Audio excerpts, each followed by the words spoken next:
Non, non, mais Alors, go! Patrick, Oui, pour filmfestival.com. oui. Alors, quelle édition? Combien d'éditions 12e édition du festival.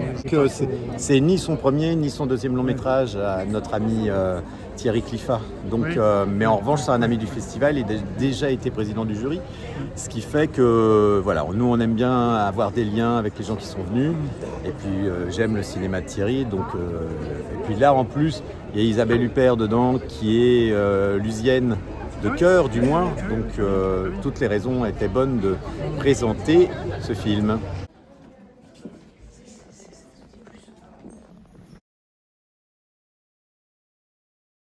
Je vous demande d'accueillir celui sans lequel, c'est tout simple, vous n'auriez pas de film à voir, le directeur artistique et programmateur du festival, Patrick Faure. Vous allez découvrir le nouveau film d'un ami du festival pour conclure en beauté cette 12e édition.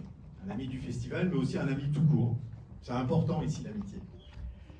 C'est un bonheur de recevoir à nouveau celui qui fut en 2020, si mes souvenirs sont bons, président du jury. Il est revenu quelques années après pour présenter Les Rois de la Piste en ouverture du festival. Il avait fait l'ouverture, c'est normal qu'il revienne pour la clôture avec la femme la plus riche du monde. Merci de faire un triomphe à Thierry Cliffat, qui est venu avec celui que j'attends depuis des années, c'est pas faute de le relancer, Raphaël Personnaz.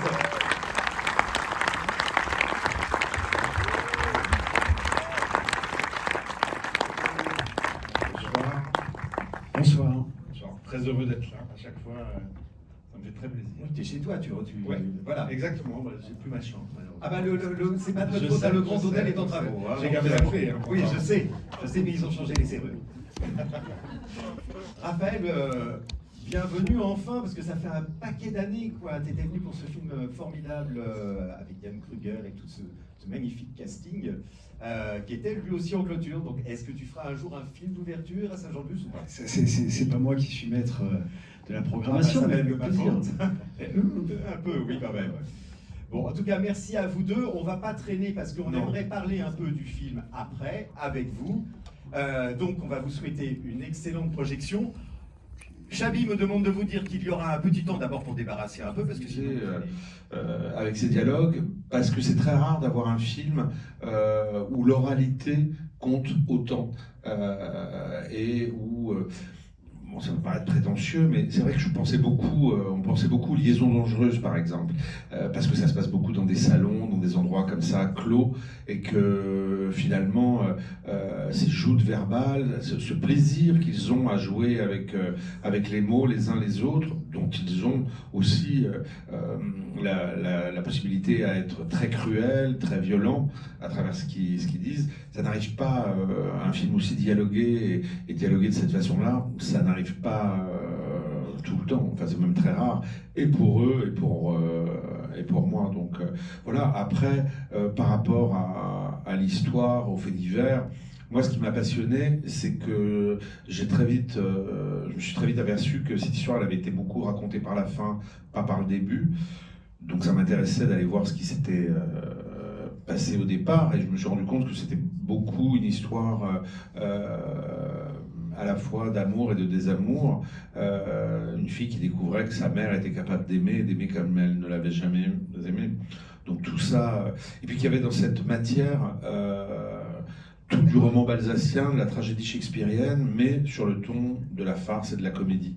Et c'est ça qui me plaisait. Quand vous me dites que vous avez beaucoup ri, ça me fait très plaisir, parce que malgré tout, cette histoire, elle est traversée par l'histoire, la grande histoire, et c'est une histoire très française, puisqu'elle raconte à la fois un milieu, une époque, les ultra-riches, tels qu'ils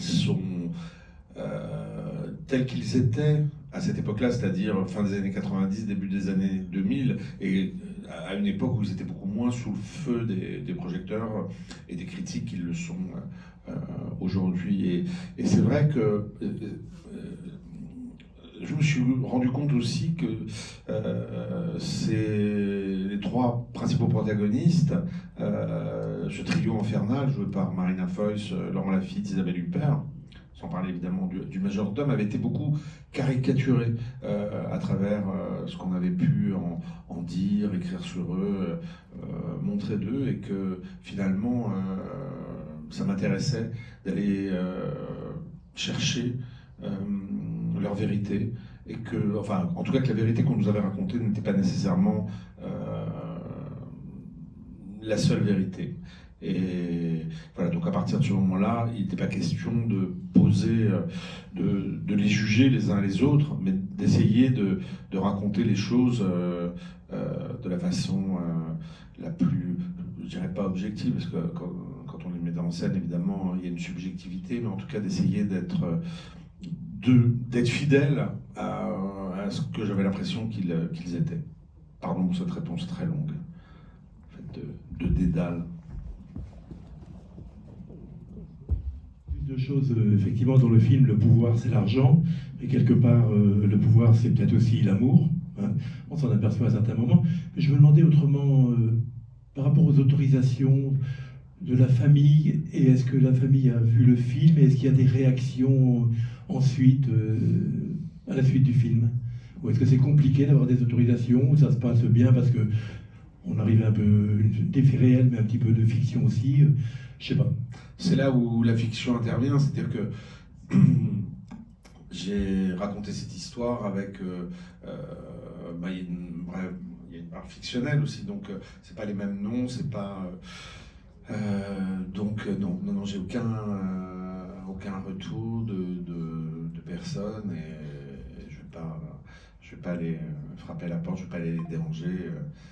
Voilà, j'espère juste, en tout cas ne blesser personne. Enfin, en tout cas, je serais triste de ça, mais voilà.